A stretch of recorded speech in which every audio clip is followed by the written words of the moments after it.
Hello friends, welcome to my channel discover yourself. Friends, आज हम बात करेंगे कि ये सेल्फ लव क्या होता है। दोस्तों, अक्सर इस स्पिरिचुअल जर्नी में या ट्विन फ्लेम जर्नी में होने वाली सोल्स मोस्टली एम्पैथ सोल्स होती हैं, जो कि हर सिचुएशन में, हर चीज़ में, हर एस्पेक्ट में दूसरों को ज़्यादा इम्पोर्टेंस देना और ख़ुद को प्रायोरिटी ना देना, ये उनकी आदत होती है। और ट्विन फ्लेम जर्नी में स्पेसिफिकली एक डिवाइन फेमिनिन जो कि अपनी लीनिएज का पास्ट लाइफ से सेल्फ वर्थ इश्यूज को कैरी करते हुए आ रही होती है अपनी जर्नी में आगे, तो उनके अंदर में ये सेल्फ लव की कमी अक्सर देखी जाती है। और सबसे पहला स्टेप, सबसे पहला आधार ही असेंशन का एक डिवाइन फेमिनिन के लिए होता है सेल्फ केयर करना, सेल्फ लव में खुद को इंडल्ज करना। अक्सर एक डीएफ अपनी फैमिली, फ्रेंड्स, बच्चों को, अपने पार्टनर को इतना ज़्यादा इम्पोर्टेंस देती हैं कि वो कहीं ना कहीं खुद को प्यार करना भूल जाती हैं। खुद को प्रायोरिटाइज करना, खुद को इम्पोर्टेंस देना इतना ज़रूरी नहीं समझती। सेल्फ लव को पूरी तरह से समझने के लिए पहले ये समझना ज़रूरी है कि सेल्फ वर्थ इश्यूज़ क्या होते हैं और सेल्फिशनेस क्या होती है, और सेल्फ लव से ये दोनों चीज़ें कैसे अलग हैं। इस बात को हम एक छोटे से एग्जाम्पल से समझते हैं कि जैसे आपके घर में कोई चीज़ बनी है, तो यदि आप अपने लिए प्रॉपर प्रपोर्शन जितना आप सबको देने वाले हैं उतना अगर आपने अपने लिए निकाला है, तो ये है सेल्फ लव। अगर आप उससे कहीं ज़्यादा अपने लिए रख लेते हैं जो आप दूसरों को देने वाले हैं, तो ये सेल्फिशनेस में आता है। और यही चीज़ अगर आप सबको देते हुए ये सोचें कि अगर बचेगा तो मैं खाऊंगी, तो ये होता है सेल्फ वर्थ इशू। जहाँ आप खुद को इतना इम्पोर्टेंट नहीं समझते जितना आप बाकी सब लोगों को समझते हैं। सो फ्रेंड्स, हम कुछ प्रैक्टिसेस के द्वारा इस सेल्फ लव को अपने अंदर में इनकलकेट कर सकते हैं। तो आज हम यही देखेंगे कि ये सेल्फ लव प्रैक्टिसेस क्या हो सकती हैं। तो सबसे पहला है इसमें सेल्फ अवेयरनेस। सेल्फ अवेयरनेस का मतलब होता है अपने बारे में पूरी जानकारी रखना। यहाँ अगर आप देखें कि अगर आप किसी से बहुत प्यार करते हैं तो आप उसकी अच्छी बुरी सारी बातें जानने की कोशिश करते हैं, पर ऐसा क्या आपने अपने लिए कभी किया है?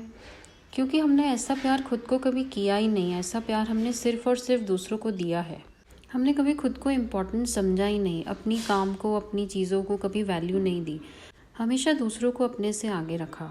एक डिवाइन फेमिनिन की लाइफ में या फिर स्पिरिचुअल जर्नी में होने वाली ओल्ड सोल्स की लाइफ में ऐसे कुछ कार्मिक्स उनके इनिशियल स्टेजेस में ज़रूर आते हैं, जिन्हें वो उनकी काम की वैल्यू वो एक डीएफ अपने आप से ज़्यादा देती है, भले ही उसका खुद का काम कितना ही इम्पोर्टेंट रोल प्ले क्यों ना करता हो, लेकिन वो उन लोगों को बहुत ज़्यादा वैल्यू देती है और उसके चलते कहीं ना कहीं उसकी खुद की वैल्यू ज़ीरो हो जाती है। तो आज से ही, अभी से ही ये सारी चीज़ें करना आप खुद से बंद करें और अपने लिए समय निकाल कर एक कॉपी पेन लेकर बैठें और खुद की अच्छी चीज़ों को, अच्छे गुणों को लिख डालें। और साथ ही साथ दूसरे कॉलम में अपनी बुरी बातें या ऐसी बातें जो आपको लगता है कि आप में सुधारने की ज़रूरत है, उन्हें लिखिए। आप देखेंगे कि आपको अपने बहुत ही अलग तरह की चीज़ों का पता चलेगा। जो चीज़ें अक्सर लोग आपके बारे में कहते थे, आप वो खुद से रियलाइज़ कर सकेंगे। जैसे कि आप अच्छा खाना बनाते हैं, आप अच्छा गाती हैं, या आपकी हैंडराइटिंग बहुत अच्छी है। ऐसी छोटी छोटी चीज़ें जो आपने कभी किसी और के मुंह से सुनी थी, लेकिन आपको खुद नहीं पता था कि आपके अंदर इतनी सारी क्वालिटीज़ हैं। ये जो पहला स्टेप है सेल्फ अवेयरनेस का, इसमें दूसरों से सारा फोकस हटके आपका फोकस अपने खुद के ऊपर जाएगा, जहां आप अपने आप को एक एडमिरेशन वाली स्टेज में लेकर आ सकेंगे। धीरे धीरे आप अपनी चीज़ों के बारे में जानना, और आप अचंभित रह जाएंगे ये सोच कर कि वाकई ये चीज़ें, ये क्वालिटीज़ मेरे अंदर हैं। और साथ ही आपके अंदर जो बुरी बातें हैं जिन पे आप चाहते हैं काम करना, तो उन्हें भी लिखिए। जैसे कि मोबाइल पे आप ज़्यादा समय वेस्ट करते हैं, या कोई बिना काम की चीज़ों में, गॉसिप में अपना टाइम स्पेंड करते हैं।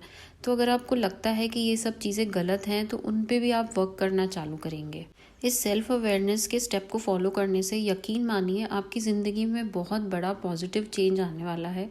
आप खुद के प्रति अवेयर होंगे, और ये अवेयरनेस आपको माइंड, बॉडी और सोल तीनों लेवल्स पे लेकर आनी है। बॉडी के लेवल पे यदि आपको लगता है फॉर एग्जांपल कि आपकी खान पान की आदतें अच्छी नहीं हैं, तो उनके ऊपर ध्यान देकर और उन्हें सुधारने की कोशिश करें। या फिर आपको लगता है कि आपको थोड़ा वर्कआउट करने की ज़रूरत है, एक्स्ट्रा किलोज शेड करने की ज़रूरत है, तो ये भी ज़रूर करें। अपनी रूटीन में एक्सरसाइजेस को शामिल करें। साथ ही जो माइंड के लेवल पे आप कैसे करेंगे सेल्फ अवेयरनेस का स्टेप, तो इसके लिए आप ये देखें, आप हर पल अवेयर रहें कि आपके माइंड में क्या थॉट्स चल रही हैं। किसी के प्रति भी बुरे ख्यालात रखना या फिर ऐसी कोई बात सोचना जो इतनी प्रोडक्टिव नहीं है, तो वहाँ से तुरंत हट जाएं और अपनी एनर्जीज़ को अच्छी चीज़ों पे, अच्छी बातों पे फोकस करें। स्पिरिचुअली अवेयर होने के लिए आप देखें कि आज आपने अपना इनर वर्क किया है टाइमली, अपना स्पिरिचुअल हीलिंग टास्क जो आप डेली बेसिस पे करना चाहते हैं, क्या वो आज आप कर पाए हैं? और अगर नहीं तो दूसरे कुछ अनइम्पॉर्टेंट कामों को छोड़कर और अपने काम में, स्पिरिचुअल टास्क में लग जाएं।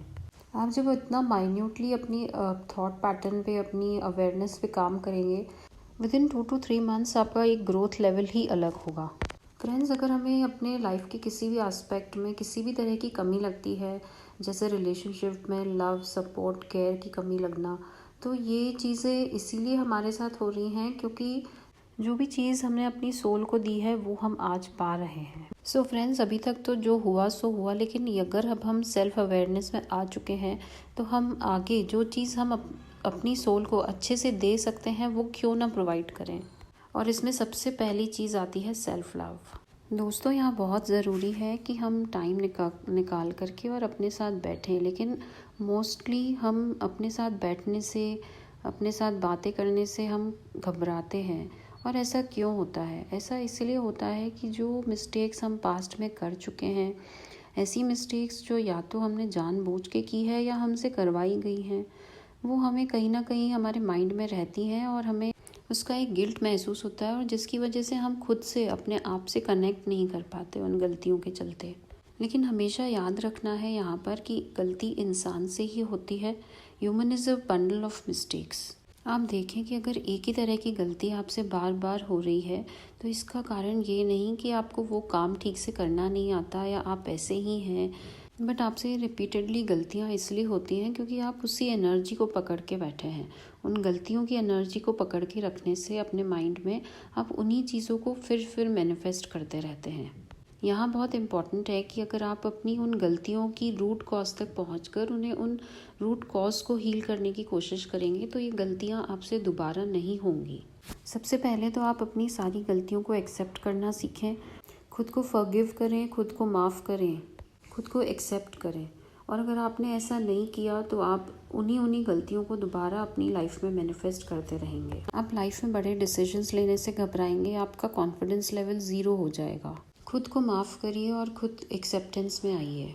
खुद को सेल्फ एक्सेप्टेंस की स्टेट में लाने के लिए बहुत ज़रूरी है कि आप पॉजिटिव एफर्मेशंस दें खुद को, जैसे मैं अपने आप को अपनी की गई सारी गलतियों के लिए माफ़ करती हूँ, मैं जैसी हूँ मैं खुद को एक्सेप्ट करती हूँ, I forgive myself completely for my past mistakes and I accept myself as I am. अपनी गलतियों के रूट कॉज तक जाएं और उन्हें वहाँ से हील करने की कोशिश करें।